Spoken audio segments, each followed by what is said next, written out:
ఇప్పటికీ 3 రోజులు అయిపోయింది. బట్ కేసీఆర్ నుంచి ఫామ్ హౌస్ నుంచి కేసీఆర్ మళ్ళీ ఫామ్ హౌస్కి వెళ్ళిపోయారు. ఇట్లాంటి రియాక్షన్ లేదు. అయితే ఈ మౌనం వెనకాల ఒక భారీ ఉపద్రవం ఉండబోతోందా అన్నదే ప్రధానమైనటువంటి ప్రశ్న ఇప్పుడు కనిపిస్తోంది. మాట్లాడదాం. కాంగ్రెస్ పార్టీ నుంచి వెంకట నాయక్ గారు, బీఆర్ఎస్ పార్టీ నుంచి గౌతమ్ ప్రసాద్ గారుతో పాటు సాదిక్ గారు ఉన్నారు, ప్రముఖ విశ్లేషకులు మనతో పాటు.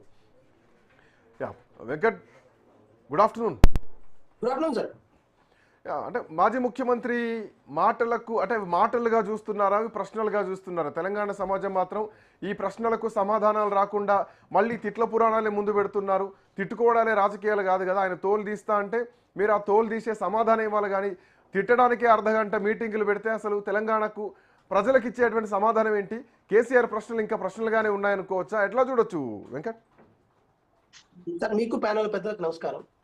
ప్రతిపక్ష హోదా కలిగిన నేత ఈ 2 సంవత్సరాల కాల పరిమితిలో కేవలం బయటకు వచ్చి మాట్లాడిన సందర్భాలు కేవలం చేతి వేళ్ల మీద లెక్క పెట్టవచ్చు. అవును. సో ఇప్పుడు బయటకు వచ్చిన సందర్భం కూడా ఏంటంటే 21వ తారీఖు బయటకు వచ్చి ప్రెస్ మీట్ పెట్టిండు. 22వ తారీఖు సర్పంచులకు సంబంధించిన ప్రమాణ స్వీకారం నడుస్తుండే. అయితే గెలిచిన కొంతమంది బీఆర్ఎస్ పార్టీ సర్పంచులు ఎవరైతున్నారో వాళ్ళు కూడా జారుకోవడానికి సిద్ధంగా ఉన్నారు. వాళ్ళు కూడా ప్రభుత్వంలో చేరడానికి, ప్రభుత్వంతో కలిసి పనిచేయడానికి సిద్ధమయ్యారు. మీరు బయటకు వచ్చి ఏదో ఒకటి మాట్లాడితే తప్ప వాళ్ళు ఆగడానికి లేదని చెప్పి ఒక మాట వాళ్ళకి హింట్ ఇచ్చిరో మరి ఎవరైనా చెప్పిరో తెలియదు. వారు వచ్చి మాట్లాడటం మళ్ళీ వెళ్ళిపోయారు. అదేంటంటే ఇంకో 6 నెలల వరకు, ఇంకో 5 నెలల వరకు మళ్ళీ ఆ మాటలు మనం ఎక్స్పెక్ట్ చేయలేము.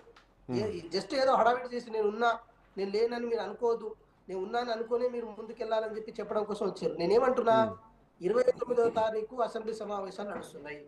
నిజంగా నీళ్ల మీద చర్చ జరగాలంటే నిజంగా నీళ్ల దోపిడీ ఎవరు చేసిరు, నీళ్ల దోపిడీ ఎవరు చేయించిరు, నీళ్ల దోపిడీ వెనకాల ఉన్న మతలబ్ ఏంది, ఆ పాలమూరు ప్రాంతాన్ని ఎవరు ఎడారిగా మార్చిరు, ఏంది కథ అని చెప్పి 29వ తారీఖు చర్చించడానికి వారికి ఇంకా సిద్ధమైన. కేసీఆర్ అసెంబ్లీకి వస్తే మైక్ ఇచ్చేటువంటి పరిస్థితి ఉంటుందా ఈ సమస్యల మీద? అందుకే కేసీఆర్ బహుశా బహిరంగ సభలకు పోతున్నారేమో, బహిరంగ సభలతో ప్రజల్లోకి చైతన్యం చేస్తూ ప్రజా ఉద్యమాలు చేస్తా ఉంటున్నారు. ఇక కొట్లాట అనేది గ్రౌండ్ లోనే, అసెంబ్లీలో కాదు అన్నది ఆయన వర్షంలో అర్థమవుతోంది.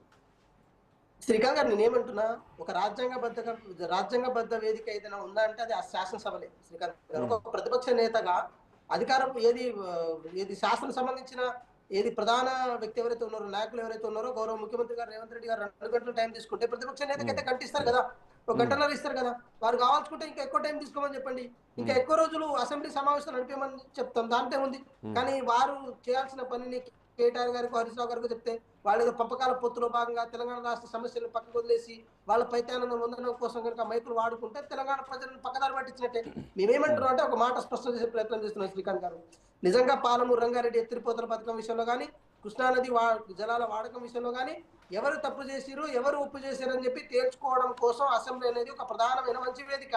ఇంకా సభలు సమావేశాల మీద మాట్లాడుకోవాల్సి వస్తే వారు వన్ సైడ్ అయిపోయి ఆయన ఒక్కడే మాట్లాడుకుంటాడు. ఇప్పుడు అసెంబ్లీలో చర్చిద్దాం, చర్చకు రండి అని అంటున్నారు. కానీ 90% మేము పనులు పూర్తి చేసాం, మిగతా 10% పనులు పూర్తి చేయాలి, తట్టెడు బట్టి తీయలేదంటే మరి అక్కడ కూడా ఆల్మోస్ట్ 680